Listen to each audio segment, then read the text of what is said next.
when you saw the list, day 4, by the way, when you saw the list and you saw Clown in the Cornfield on it, tell me your first thoughts. Not your thoughts since watching the movie, but when you saw Clown in the Cornfield, what'd you think? I said, great. We're going to review one of these straight to streaming horror movies they've out the last 3 years, like the Mickey Mouse movie and the Popeye the Slayer Man. Popeye the Slayer Man, the Tigger movie, and Was there a Tigger one? sounded like Tigger. Clown in the Cornfield did go to the movie theater. Did it? Yes. Oh, I apologize. My mistake, Ronnie. I didn't give it enough credit. But no, I just think it was going to be. I went into this thinking it was going to be silly and unnecessarily gory and horrible acting. I thought it was going to be a movie that didn't make any sense, and I was right on like 2 out of 5. I don't know. I mean, it didn't make sense. Blake, I thought it was going to be very, very stupid. But part of me, because I haven't watched a single review for this movie, I think the closest I got was I might have tuned into one of Pat's review videos where he was talking about Clown in the Cornfield, but I couldn't remember anything he said. I thought it would be something as simple and dumb as literal clown haunting a cornfield and teenagers constantly going out there and getting killed by the clown. And when this movie starts and we see, and it's always great when it flashes back to the 90s, Blake, always great. And you got these people getting high, getting drunk or whatever, and they're going to go into the cornfield to do their business. And all of a sudden it looks like the scene from Halloween Kills where Michael Myers picks up the fireman by stabbing him like that. And then boom, we go to the present. Creepy clown in the cornfield. And I'm like, this is going to be a supernatural movie. And this is going to be pretty good. And then the movie started. The cold open was over and the movie started. And for about 50 minutes, the movie was good. And then it fell off a cliff. I'll let you take over from there because you pretty much have the same thoughts. I didn't want to ruin it when you were telling me the other day, but I thought it started strong.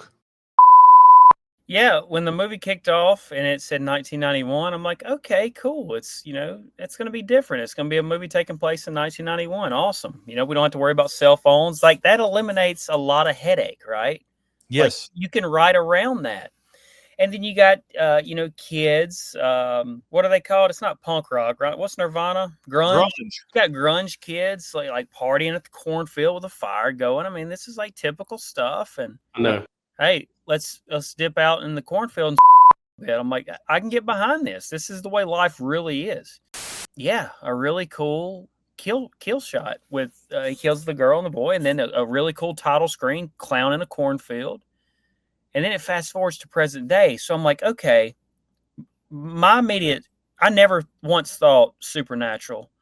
I'm thinking the whole time, who done it?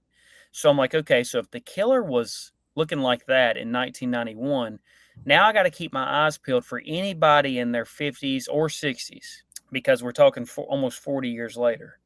That clown looked to be in his 20s, How could you tell? Well, I mean, it was an adult, is what I'm saying. At the minimum, it's in their 20s. Could have been 40. Exactly. I'm looking for an older suspect, Ronnie. So we get into the story of, this young girl who's in high school. Her and her dad, the doctor, are moving to this new town. Pretty good story. If I can interrupt just a second, Sure. Don't lose your train of thought. I've lost it. It's gone. I thought this was good. The dad, it's later revealed the mom committed suicide. Overdose. My bad. She was a druggie. He worked in the ER. So he felt it was best just to move far away from the city out into this rural town, this farmhouse that she brings it up. They get there and it stinks. He didn't even look at it or go see it. He just bought it offline, which happens more than you know. I'm surprised by that, but he just wanted to get away. And I was thinking, this kept like the supernatural part of it, because I was like, okay, this house is haunted. This is probably where somebody dies. There's a cornfield out there. There we go. But I did like the story behind why they were at that town. Now you can go ahead.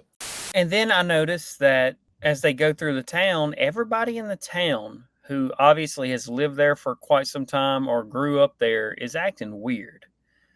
The waitresses, the townsfolk, the sheriff, and let's talk about the sheriff. So then I immediately look at my son and say, the whole town's in on it.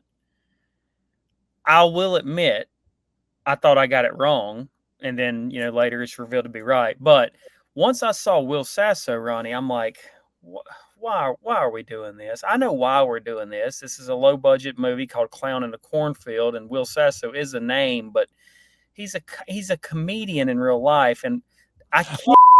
Cool people like you.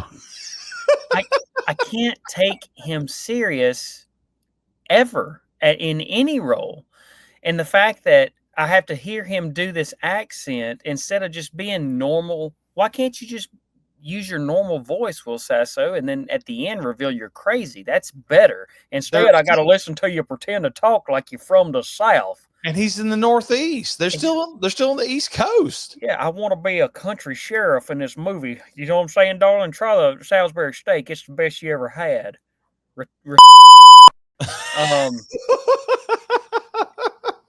So she meets up with a group. She sees a group of kids that's obviously her age, and Will Sasso tells her, "I wouldn't hang out with them if I were you," which comes back later to play in the movie. The town was planning on getting rid of this group of kids, and he tells her, "I told you not to hang out with them." These kids do a YouTube channel. Well, hold on. Stop right there, because you're going to. I just want to bring up the first thing I thought. Some weirdo teenager shows up at their house and wants to walk Quinn to school. Gigantic mother trucker. And he's really weird.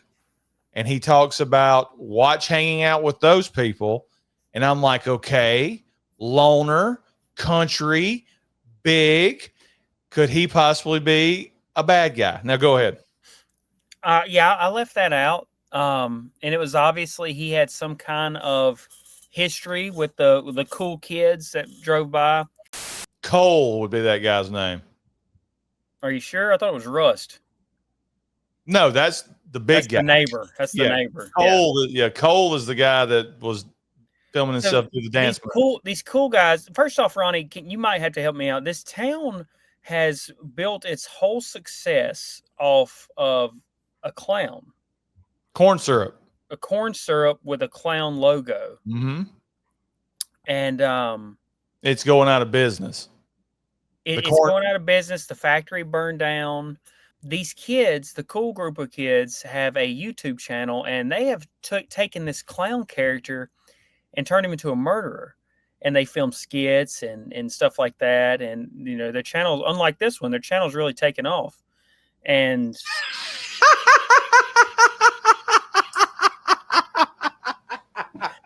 Hit the button. That's the best review we've got to do this whole month. Oh, we really got to shut it down. Start a new one.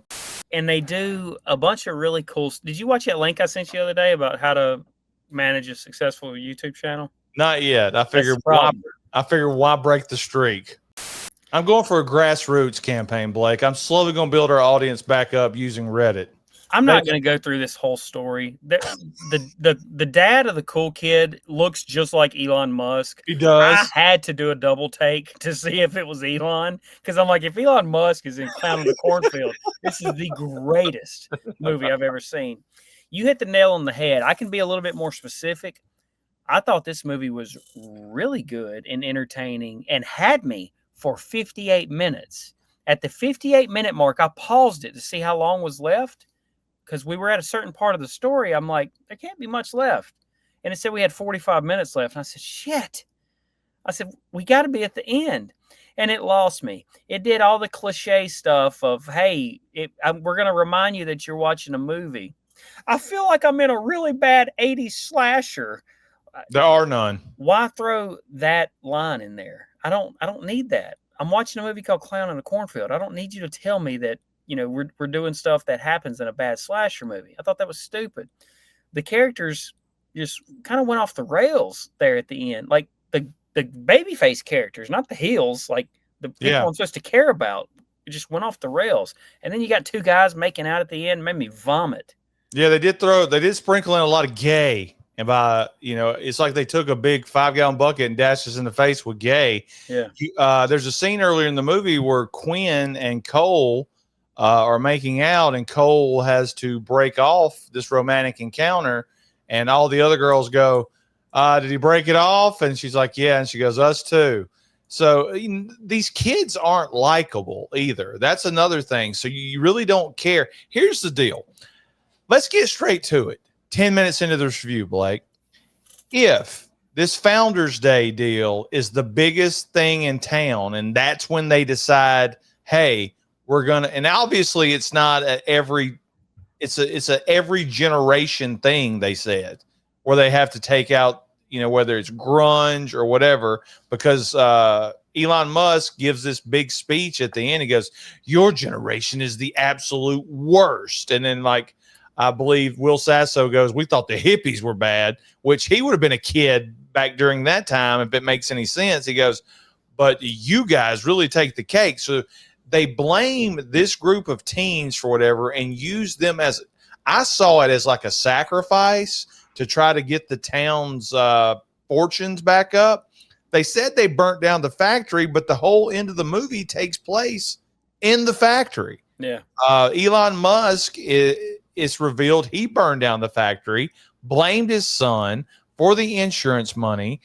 Finn, or whatever his damn name is, shows up and starts making out with the son after he shoots him down with a dynamite sniper shot while he's trying to be hung. Elon Musk gets away in the end. But I lost my point. If they had planned to kill these kids on Founders Day, Blake, then why did they start picking these kids off a week earlier, before Founders Day? They kill that one kid in his room. They kill a girl. They cut somebody's head off while he's lifting weights, which was a pretty cool kill, by the way. And then they kill another girl out of the way, too. It seems like they would have saved all of them for when everybody dresses up like a clown to kill the kids on Founders Day, but they didn't. It made zero sense when you think about it. And I knew immediately it was the town, Blake, when they shoot the first one and he drops dead and you can hear the rest of them talking. I was like, well, there goes the aspect of supernatural out of it. No dead Indians in the cornfield that wear clown masks or whatever. So you knew after it was revealed there's multiple, huh? Well, after there were multiple, I was like, it's got to be people from the town. It's got to be a bunch of them. It's got to be a bunch of them. I do love how one clown took another clown to the doctor and said, fix him. Yeah. I did like that. I thought that was interesting. I thought that was going to be Elon Musk. Me too. And the mom. That was his wife. But it turns out later, Elon Musk is too good to wear a mask. He's got his face painted up like old school Joker. And you're right. He jumps in the car and leaves. I was expecting some kind of like a jump scare at the end of it or something. Yeah. No, he just gets the heck out of town. And we find out that the girl's dad is running for mayor in his spot at the end of it. Yep. So I rewound it. I was like, oh man, I missed when they killed Elon Musk. I rewound it. And he drives the car away and he's gone. He gets gone. So I guess I'll bring him back in the sequel. Way better than my expectations. I will say that. I still don't think it's a good movie, but it's way better. And if you want to have a decent time, check this out. I mean, why not? Clown in the Cornfield. It's got some really cool kills. What would you rate it? 4. I would say like a 4.4, 4.5. Yeah. I mean, the first 50 minutes, I probably would have gave it a 6 something. Yeah, first 58 minutes is a solid 5.5, 6, solid. Yes. And then it just kind of gets away from what made it special, and I don't know. I mean, I'm not saying I could do any better. I couldn't, but that with what they had to work with, a movie called Clown in a Cornfield, I thought it was really well done. I think people need to run with stuff like this a little bit more. If you're able. And it says right here, the budget was $1 million. If you're able to make a movie like this with that kind of name, just dive fully into it. And that's what they did. Clowns in a cornfield, killing people. I mean, that's all it needs to be. And they put a little bit of a backstory there. I could have done without the guy's sucking face, as Freddie would say, and the little political speech at the end of it. But, I mean, you're going to get that with some of these movies like that. It was a good effort. Way better than it should have been. That's Clown in the Cornfield. Hit us in the comments what you thought about this movie. If you've never seen it, obviously make something up and put it in the comments. Will Sasso had a good death. He did. I forget what it was. What's the stick called in the mouth? The Mountie used the counter prod. That's how I remember it. She put it right in his mouth and his eyes bulged out. And we got the comedic Will Sasso face. Yeah. Will Sasso could have pulled this role off if he would have just talked. If he would have just talked normal, and that I think that would have made his character 10 times better. Or if he would have done his Jesse Ventura impression the whole movie. All they had to do is sit him down and say, "Hey, bud, look, big fan. You can't act, okay? you can't act. So you just be Will Sasso in this sheriff role, and we'll kill you." There you go. All right, Blake. Day 4. Tomorrow's going to be fun. What's tomorrow? Blood Shack, baby. We got some buddies coming too. Can't keep doing this. Hey, look. If you got buddies coming, you don't need me. You'll be here. 27 days left. We got this, and the worst is yet to come. Just think that. I just told you the worst is yet to come, and we just reviewed Clown in the Cornfield. It wasn't a bad movie. It was better than Freddy. Right? Are you serious? I'm making it public right now. I gave Freddy like a 3.4. This is a Clown in a Cornfield is better than Dream Princess or whatever the hell that not Dream Warriors. What's the other one? Dream Master. Dream Master. It's better than Dream Master. It may be better than Dream Warriors. It's better than Dream Warriors. It's better than the gay Freddy. I hadn't seen that in a while. I need to watch that one.